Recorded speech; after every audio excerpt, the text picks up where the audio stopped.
Hi, my name is Pamela Coons, Associate Professor of Medicine in the Division of Oncology at Yale School of Medicine and Yale Cancer Center. I'm excited to announce ASCO's new open access journal, JCO Oncology Advances. As the inaugural editor-in-chief, I hope to support JCO Oncology Advances to become the premier platform to bridge the gap between accessible scientific research and clinical care. Stay tuned for more information, including new article types, at ascopubs.org/JCO Oncology Advances. We look forward to seeing your submissions in spring of 2024.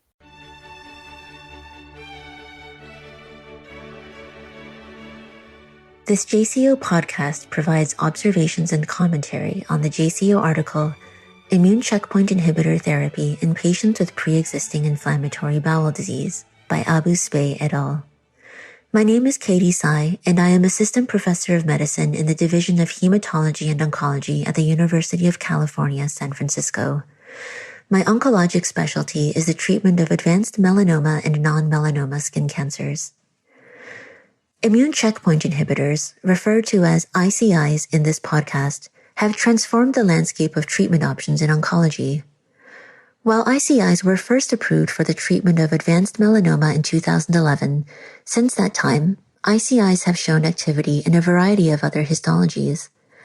Anti-PD-1 or anti-PD-L1, with or without anti-CTLA-4, are now approved for the treatment of lung cancer, head and neck squamous cell carcinoma, renal cell carcinoma, and many others. While ICIs can result in durable responses, their continued use can be limited by the development of immune-related adverse events. Because these events are believed to be autoimmune in nature, there are intuitive safety concerns about ICI use in patients with known autoimmune disease. Can patients with pre-existing autoimmune disease be safely treated with ICIs? Are these patients more likely to experience immune-related adverse events related to their autoimmune disease? Is this risk increased if their autoimmune disease is severe, with a history of required immunosuppression? These are all important questions faced by healthcare providers, questions which are not well studied due to the exclusion of patients with known autoimmune disease from pivotal ICI clinical trials. To address these questions, Abu-Sbeih and colleagues chose to focus on ICI use in patients with pre-existing inflammatory bowel disease. This is a clinically relevant population of interest given the relatively high incidence of immune-related diarrhea and colitis with ICI use.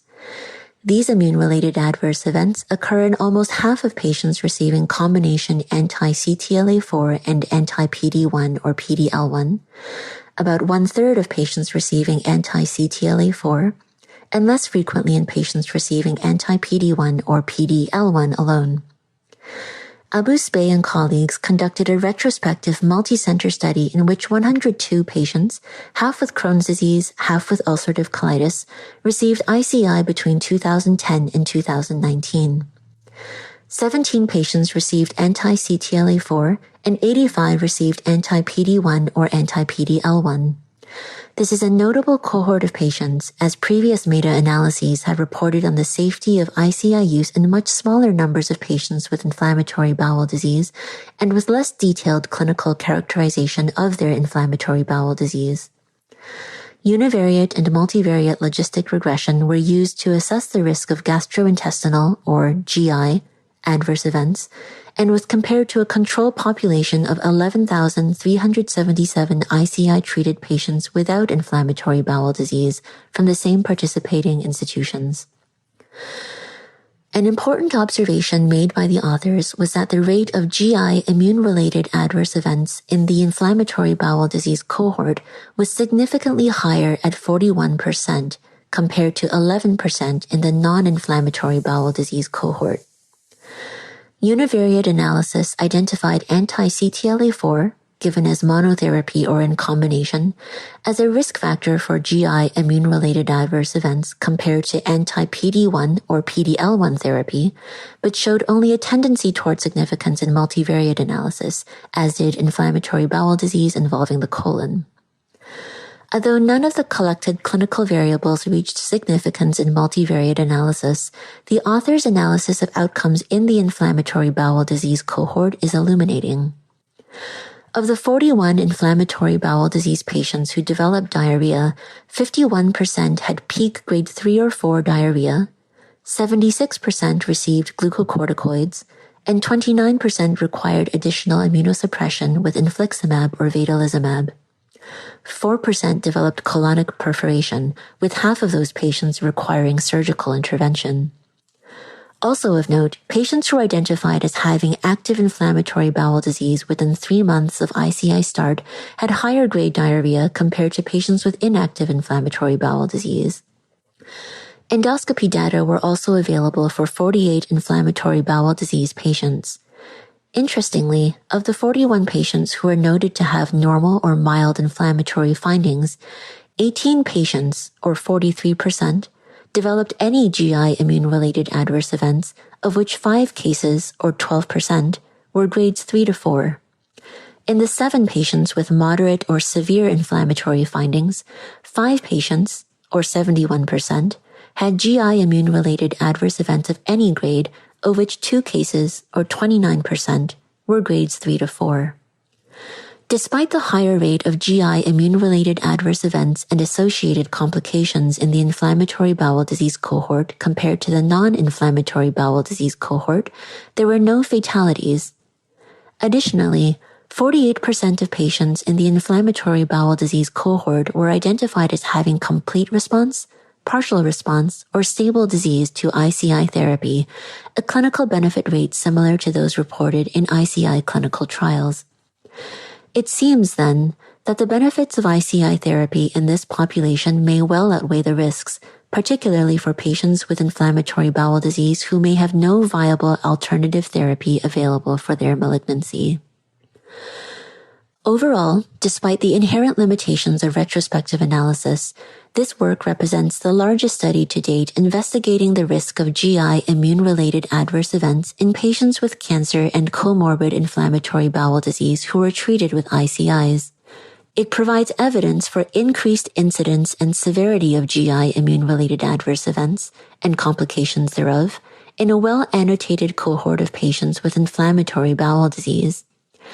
As these patients continued to receive clinical benefit from their ICI therapy, these findings can help better inform pre-ICI treatment counseling in patients with pre-existing inflammatory bowel disease and better prepare them for expected risks of treatment.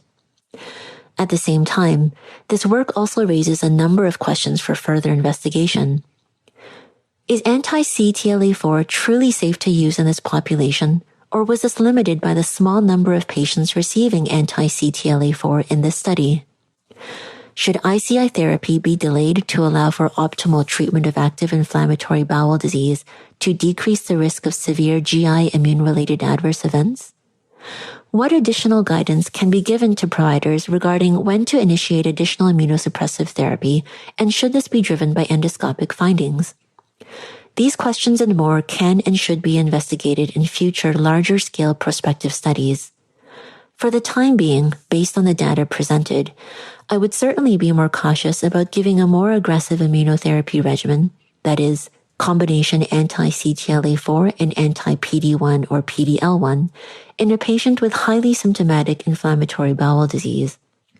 Also, while numbers in this study were small, it seems that endoscopic evaluation prior to ICI start could be helpful in risk stratifying for severe GI immune-related adverse events.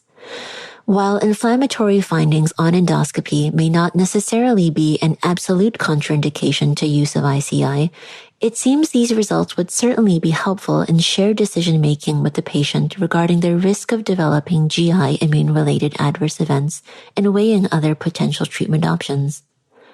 Finally, and most importantly, this data demonstrates that some patients with inflammatory bowel disease who receive ICI for their malignancy can derive clinical benefit with manageable toxicities, suggesting that the mere presence of comorbid inflammatory bowel disease should not be a blanket exclusion criterion for ICI clinical trials. This concludes this JCO podcast. Thank you for listening. The purpose of this podcast is to educate and to inform. This is not a substitute for professional medical care and is not intended for use in the diagnosis or treatment of individual conditions. Guests on this podcast express their own opinions, experience, and conclusions. The mention of any product, service, organization, activity, or therapy should not be construed as an ASCO endorsement. For more original research, editorials, and review articles, please visit us online at jco.org. This production is copyrighted to the American Society of Clinical Oncology. Thank you for listening.